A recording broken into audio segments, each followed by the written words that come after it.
네, 열왕기하 25장 1절에서 7절까지 말씀입니다. 시드기야 제9년 열째 달 10일에 바벨론의 왕 느부갓네살이 그의 모든 군대를 거느리고 예루살렘을 치러 올라와서 그 성에 대하여 진을 치고 주위에 토성을 쌓음에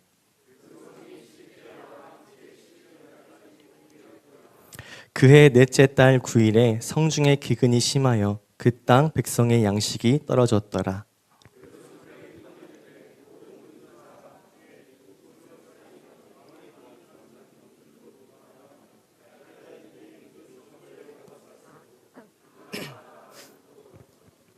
갈대아 군대가 그 왕을 뒤쫓아가서 여리고 평지에서 그를 따라잡음에 왕의 모든 군대가 그를 떠나 흩어진지라.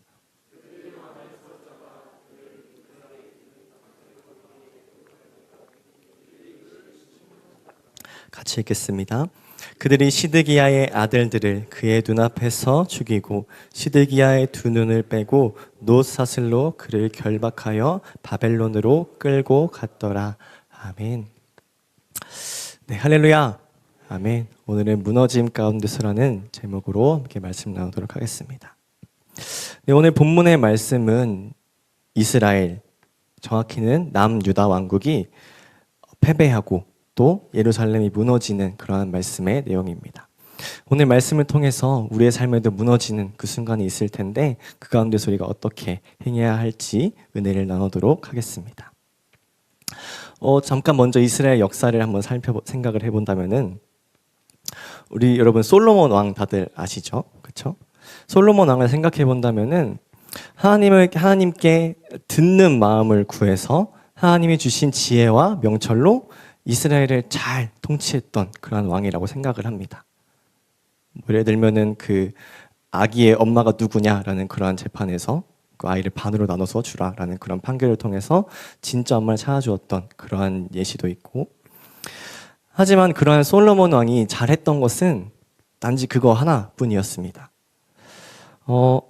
솔로몬은 그 이후에 여러 가지 죄악들을 범하게 됩니다.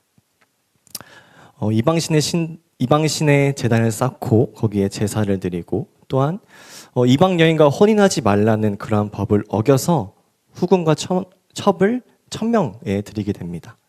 그리고 그로 인해서 솔로몬의 마음이 돌아서서 하나님을 떠나게 됩니다. 또한 이스라엘의 국방을 이유로서 과하게 그 군사적인 비용을 확충시키고 또 성전과 왕궁을 20년 동안 건축하게 해서 이스라엘 백성들을 힘들게 했던 그런 왕이었습니다. 그래서 하나님은 솔로몬 왕의 그 이후부터 왕국이 나눠지게 하셨습니다. 주전 931년에 남유다와 북이스라엘로 분열되게 하셨는데 이렇게 나눠지게 하셨습니다.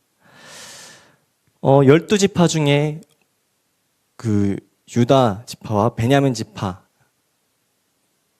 남쪽에 있고 그 외에 10지파들은 북쪽에 있게 되어서 그래서 남유다와 북이스라엘로 나뉘어지게 되었습니다. 이렇게 분열 왕국으로 좀 지속이 되다가 주전 722년에 먼저 북왕국이 아시리아에 의해서 멸망당하게 됩니다. 그리고 시간이 더 지나서 남유다 왕국은 몇 차례 바벨론의 침공을 당하게 되고 그러다가 결국 주전 587년에 예루살렘 성전이 파괴되고 그리고 백성들은 바벨론의 포로로 잡혀가게 됩니다. 오늘 본문의 말씀이 이 내용인데 그들은 바벨론에 의해서 성벽이 19개월 동안 포위가 되고 또한 도망쳤던 그 시드기야 왕을 잡아다가 그의 아들을 눈앞에서 죽이고 또 그의 두 눈을 뽑아버리고 그 남은 백성들을 바벨론의 포로로 끌어가게 됩니다. 그렇게 남유다 왕국은 멸망했고 북이스라엘 왕국과 남유다 왕국이 더 이상 남아있지 않게 되었습니다. 네, 이 유다 왕국의 백성들은 시온 신앙이라고 하는 그런 신앙을 가지고 있었습니다. 여기서 말하는 시온은 예루살렘과 유다와 또 여러 지역들을 가리키는 이름으로서 하나님의 백성을 가리키기도 합니다. 이러한 시온 신앙의 어떤 핵심은 하나님이 임재하신다라는 그런 신앙과 또 하나님의 신실하심을 나타내는 그런 신앙과 또한 하나님이 다윗에게 약속하신 그러한 왕권, 왕조에 대한 약속의 의미를 갖고 있었고 또한 하나님의 성전과 또 그의 백성들을 보호하신다라는 그러한 신앙이 시온 신앙입니다.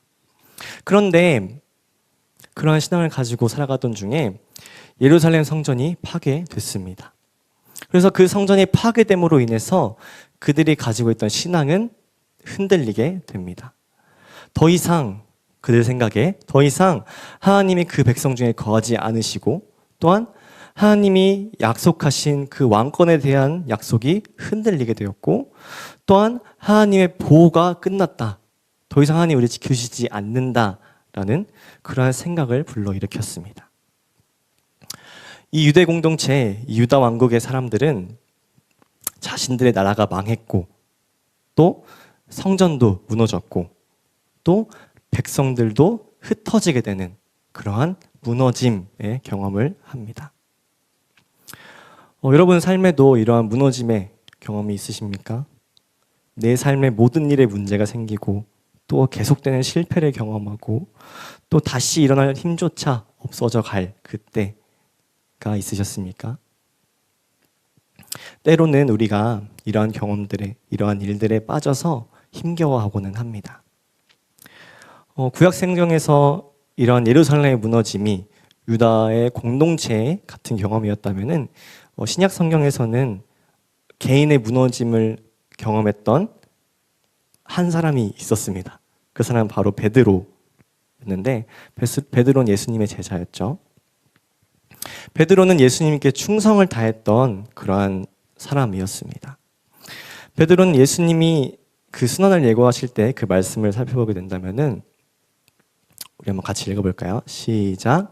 베드로가 대답하여 이르되 모두 주를 버릴지라도 나는 결코 버리지 않겠나이다.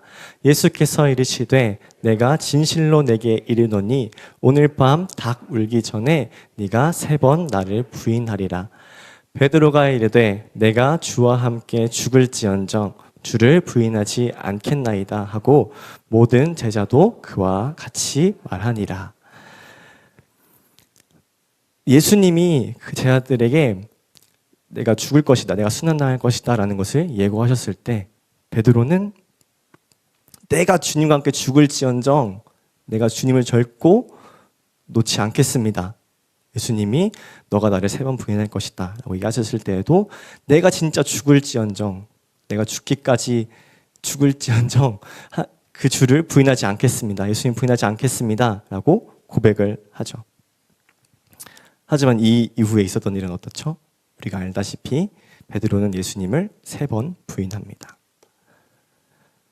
그가 저주하여 맹세하이르되 나는 그 사람을 알지 못하노라 하니 곧 닭이 울더라. 예수님 말씀대로 닭이 울기 전에 베드로는 3번 예수님을 부인합니다. 그리고 그 이후에 이 베드로가 예수의 말씀에 닭 울기 전에 내가 3번 나를 부인하리라 하심이 생각나서 밖에 나가서 심히 통곡하니라. 예수님이 내게 말씀하셨던 그 말씀이 떠올라서 너무 마음이 아픈 거죠. 그래서 나가서 심히 통곡을 합니다. 아무도 보지 않는 그곳에 가서. 이러한 베드로의 심정은 어떠했을까요? 우리가 말씀을 통해서 알 수 있는 것은 심히 통곡했다, 매우 슬펐을 것이다 라고 우리가 생각할 수 있습니다.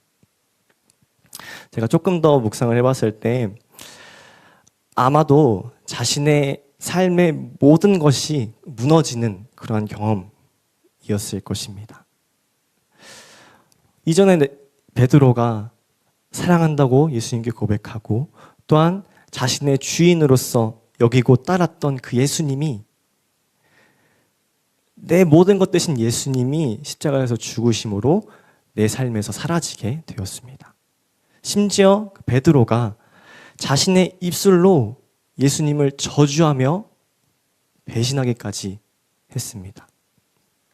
어쩌면 베드로는 자기 자신을 좀 자책하면서 혐오스럽게 여겼을지도 모르겠습니다. 어쩌면 예수님을 3번 부인하는 그 말을 자신의 입술로 뱉어내는 그 시간 동안에 베드로의 마음은 점점 더 작은 조각으로 부서지고 또 무너졌을 것입니다. 그 이후에 요한복음 21장에 따르면은 베드로는 자포자기한 상태로 예수님을 만나기 전 이전의 모습인 물고기 잡는 사람으로 돌아가게 됩니다. 그리고 예수님이 그에게 나타나시죠. 부활하신 예수님은 베드로를 처음 만났을 그때처럼 베드로에게 찾아가셔서 너에게 고기가 있느냐 물으시고, 그리고 그물을 우편에 던지라고 하셔서 많은 고기들을 잡게 하셨습니다. 그때 그 중에 요한이 베드로에게 예수님이다 라고 했고, 베드로는 예수님을 향해서 바다로 뛰어듭니다.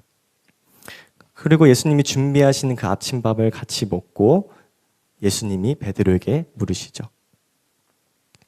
같이 한번 읽어볼까요? 시작. 그들이 조밥 먹은 후에 예수께서 시몬 베드로에게 이르시되 요한의 아들 시몬아 네가 이 사람들보다 나를 더 사랑하느냐 하시니 이르되 주님 그러하나이다. 내가 주님을 사랑하는 줄 주님께서 아시나이다. 이르시되 내 어린 양을 먹이라 하시고, 예수님은 베드로에게 네가 나를 사랑하느냐 라고 물으십니다. 베드로는 네 주님, 주님께서 주님을 사랑하는 줄 아십니다. 대답을 했을 때 예수님은 내 양을 먹이라고 말씀하십니다. 그렇게 2번, 3번까지 물으시고 내 양을 먹이라라고 말씀하십니다. 베드로는 예수님을 만나서 회복의 경험을 했습니다.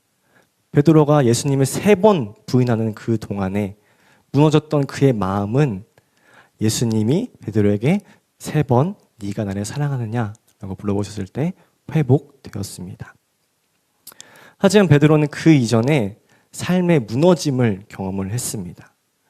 삶의 모든 것이 무너져버리는 그러한 경험을 하고 난 이후에 예수님은 베드로에게 찾아가셔서 그의 마음을 회복시켜 주시고 다시 내 양을 먹이라라는 새로운 사명 또한 허락해 주십니다. 예루살렘 성전이 무너지고 바벨론의 포로로 잡혀갔던 그 유다 백성들에게도 이런 회복의 경험이 있게 됩니다. 그 이후에 페르시아의 고레스라는 그 왕이 바벨론을 다시 정복하게 되었습니다. 그래서 하나님은 그 고레스를 사용하셨어요. 그래서 에스라 1장 1절과 2절 말씀에 같이 읽겠습니다. 시작. 바사왕 고레스 원년에 여호와께서 예레미야의 입을 통하여 하신 말씀을 이루게 하시려고 바사왕 고레스의 마음을 감동시키심에 그가 온 나라에 공포도 하고 조서도 내려 이르되 바사왕 고레스는 말하노니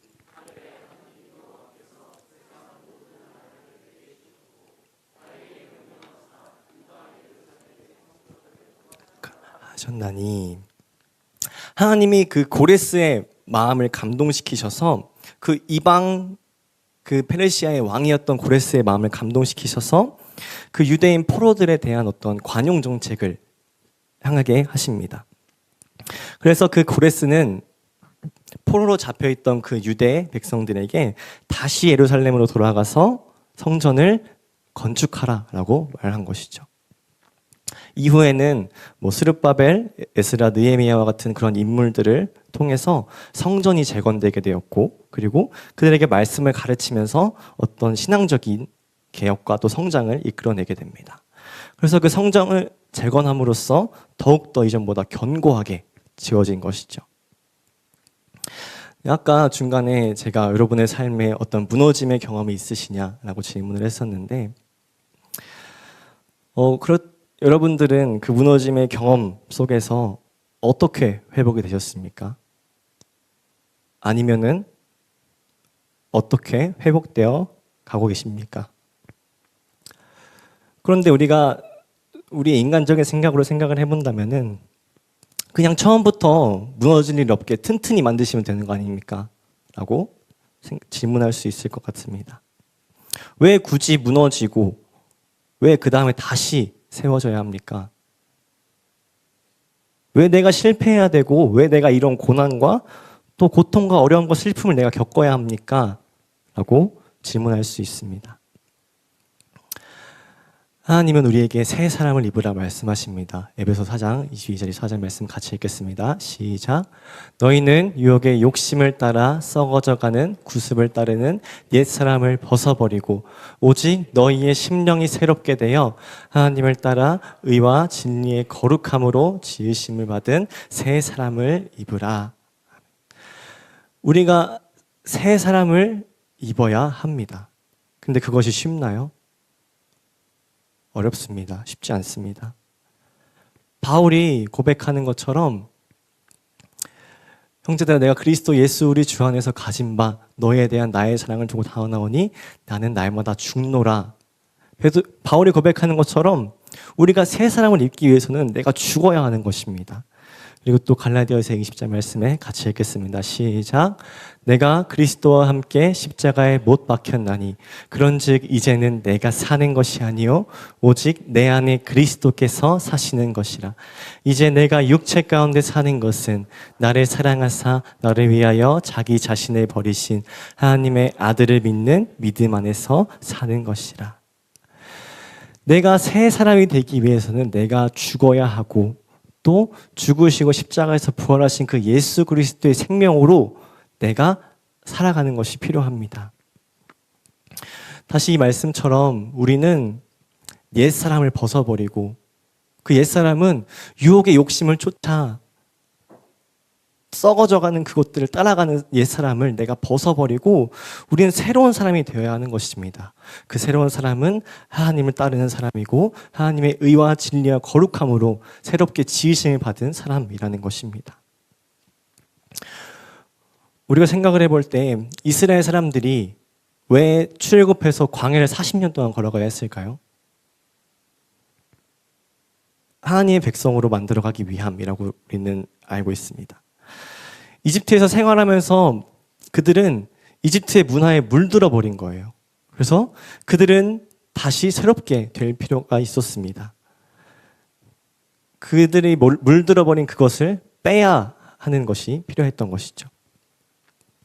그들은 오랜 시간 이집트에서 노예 생활을 하면서 이집트 사람들이 하는 우상 숭배를 보았을 것입니다. 그것에 익숙해졌을 거예요. 그래서 그들은 어떤 문제가 생겼을 때 그곳에서 보았던 대로 우상을 의지했을 것입니다. 그래서 그들은 40년 동안 광야를 통과하면서 하나님의 인도하심을 따라갔음에도 불구하고 그들의 안에는 옛사람, 옛모습, 그들의 우상을 따르는 그러한 마음이 있었다는 것입니다. 그래서 하나님은 40년을 그 기간을 통하여서 우상이 아닌 하나님을 의지하는 백성들로 다시 만들어가고자 하셨던 것입니다. 그들은 그 40년 동안 고통스러웠겠지만 그들의 마음 가운데 있는 풍습을 무너뜨리고 다시 하나님의 백성으로 세워져가는 그러한 경험들을 한 것입니다. 여러분 혹시 생사를 잘라본 경험이 있으신가요? 혹시 있으신 분? 없으시네요. 네. 저는 있는데 제가 7살 때 있었던 일입니다. 저는 그때 어린이집을 다녔어요. 어린이집을 다녔을 때 어떤 활동 시간이었던 것 같아요. 그러다가 제 책상에 있고 그 앞에 마주보고 같이 앉아있는 친구가 있었어요. 근데 그 친구가 제 스케치북인지 무슨 노트를 자꾸 뺏어가는 거예요. 장난친다고. 그렇게 막 이렇게 뺐다가 근데 그 친구 손에 좀 뾰족한 연필이 들려 있었습니다. 그래서 막 그렇게 장난치다가 그 친구가 들고 있던 연필이 제 오른손에 박혔어요.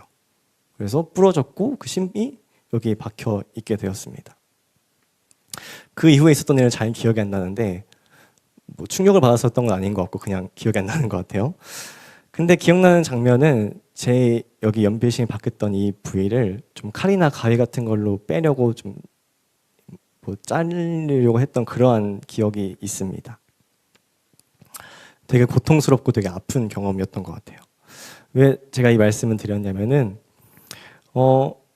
다시 지어지는 것 그리고 그러기 위해서 내 살을 찢는 것 또 무너지고 깨어지는 것 이러한 과정들은 너무나 고통스럽다는 얘기입니다. 이 말씀에서처럼 새로운 사람이 되려면은 바울의 고백처럼 내가 죽어야 합니다. 근데 이 죽는 이 과정이 우리에게는 고통스러울 수 있다는 거예요. 그럼에도 우리가 끊임없이 우리는 새로운 사람이 되기를 바라고 소망해야 합니다. 그 이유는 바로 하나님 나를 포기하시지 않기 때문입니다. 하나님 나를 사랑하셔서 나를 부르셨고 또 포기하지 않으시고 계속해서 우리의 삶을 이끌어 가시기 때문입니다. 또 끊임없이 다시 우리가 세워져야 하는 그 이유는 예수님이 나의 죄로 인해서 십자가에서 죽으셔서 우리가 죄의 문제가 해결되고 구원을 받았습니다. 그렇지만 그럼에도 나는 여전히 죄인이어서 우리 안에 죄성이 있기 때문에 나는 그 옛 구습을 따라가고자 하는 그러한 습성이 있기 때문입니다. 내 뜻이나 내 생각이나 내 힘으로 쌓아 올린 그 무언가가 있다면은 그것들은 무너져야 할 것입니다. 마치 창세기 11장에서 사람들이 바벨탑을 지었잖아요. 또 말하되 자 성읍과 탑을 건설하여 그 탑 꼭대기를 하늘에 닿게 하여 우리 이름을 내고 온 지면에 흩어짐을 면하자 하였더니, 이 말을 하고 그들은 바벨탑이라는 탑을 건설하고자 합니다. 그들은 그들의 뜻대로 그들의 생각대로 그들의 이름이 온 땅에 내어지고 높아지고 흩어지지 말자라는 그런 생각을 가지고 있었습니다. 하지만 그것은 하나님이 원하시는 뜻이 아니었고 또 그래서 그들의 언어를 혼잡케 하셔서 그들을 흩으셨습니다. 우리는 이러한 어떤 무너짐의 경험들을 우리의 삶에서 합니다. 만약에 예루살렘 그 성벽이 무너지지 않았더라면은 그 사람들은 여전히 우상을 숭배하는 그런 사람들이었을 것입니다. 만약 베드로가 예수님을 부인하지 않았었더라면은 그는 어떤 인간적인 연약함으로 그 예수님의 복음을 담대하게 전하지 못했을지도 모르겠습니다. 만약 출애굽한 이스라엘 백성들이 곧장 직행해서 가나안으로 들어갔다면은 그들은 그들의 마음 가운데 있는 그들의 이미 몸에 배어버린 그 우상을 따르는 그러한 풍습들을 버리지 못하고 하나님보다 그 이집트의 신들을 먼저 찾는 그런 사람들이 되었을 것입니다. 여러분의 삶 가운데 무너짐을 경험하셨습니까? 감히 얘기하건대 그것은 잘된 일일 겁니다. 왜냐하면은 그 무너짐을 통해서 하나님이 일하실 것이기 때문입니다. 우리의 삶은 늘 무너지는 일이 있습니다. 또한 앞으로 삶에서 계속해서 무너질 것입니다. 하지만 내 삶이 무너졌다면은 그저 그 자리에서 절망하는 것이 아니라 그 무너짐 가운데서 눈을 들어서 하나님을 바라보기를 소망합니다.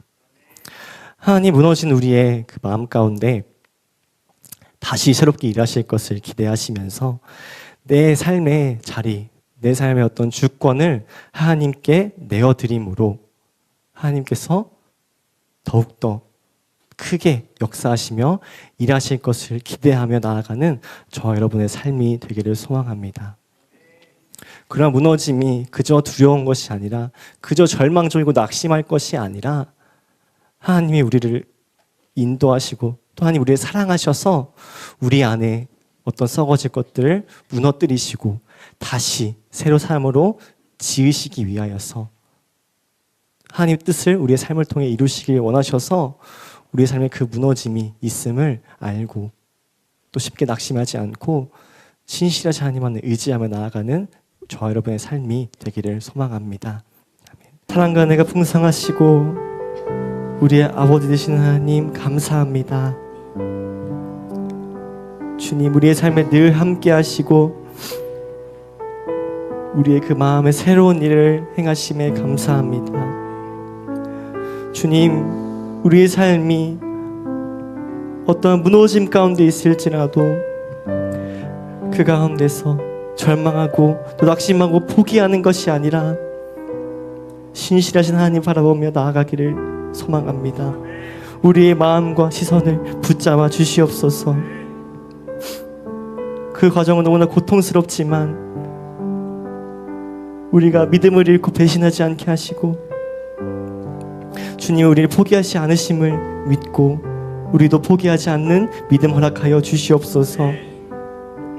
또한 이 귀한 믿음의 공동체를 허락하심에 감사합니다. 우리가 오직 예수 그리스도 이름 안에 거하게 하시고 또 함께 예배하며 찬양하며 교제하는 이 귀한 공동체 가운데 하나님의 사랑과 은혜가 충만히 넘쳐를 수 있도록 허락하여 주시옵소서. 우리가 긍휼한 마음을 가지고 서로를 대하게 하시고 그들의 마음과 영혼을 바라볼 때에 그들의 무너진 마음이 있다면은 그 영혼을 바라보며 기도할 수 있는 마음 허락하여 주시옵시고 서로 사랑함으로 더욱더 하나 되어 그리스도의 몸된 교회를 이룰 수 있도록 축복하여 주시옵소서. 우리 귀한 공동체를 통하여서 하나님의 뜻을 이루시고 하나님의 귀한 나라를 세워가 주시옵소서. 능력의 하나님, 우리 가운데 육신의 질병으로 고통당하는 자 있습니까?